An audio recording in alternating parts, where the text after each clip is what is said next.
Atas pertanyaan dari kuasa hukum terkait penting tidaknya motif perbuatan pidana harus dibuktikan atau tidak, Said Karim, ahli hukum pidana dari Universitas Hasanuddin menyebut bahwa ada pendapat yang berbeda terkait hal ini. Namun dirinya menganut paham yang mementingkan bahwa motif dalam perkara pembunuhan berencana harus dibuktikan.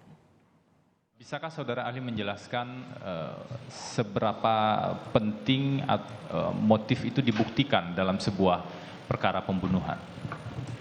Baik, menjawab pertanyaan Bapak Penasihat Hukum, mohon izin yang mulia.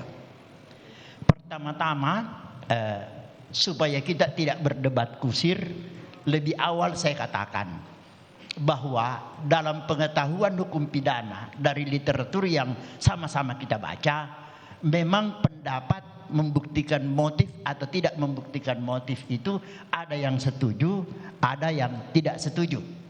Ya, jadi ada yang setuju bahwa motif perlu dibuktikan, ada juga yang tidak setuju.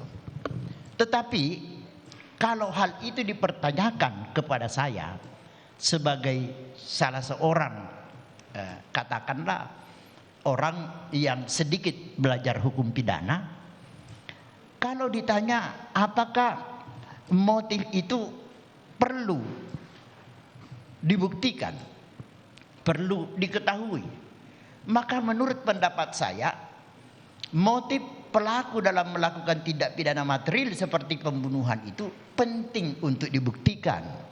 Oleh karena dengan mengetahui motif pelaku dapat dipahami apa yang menjadi sebab sesungguhnya pelaku melakukan perbuatan tindak pidana pembunuhan.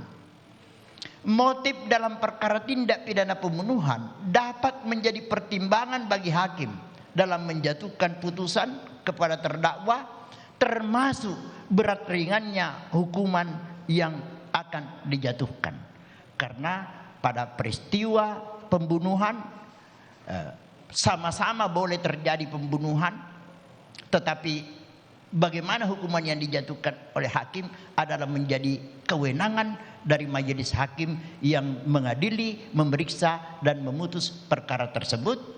Nah, saya menganggap kenapa motif ini menjadi perlu untuk diketahui, karena kalau motifnya itu misalnya karena dia melakukan satu tindakan pembunuhan karena didahului ada peristiwa dan peristiwa itu membuat dia marah besar, ya, lalu kemudian itu terjadi, maka tentu berbeda pertimbangan yang mulia majelis hakim kalau yang murni benar-benar pembunuhan dilakukan tanpa didahului dengan adanya peristiwa tertentu. Demikian pendapat saya.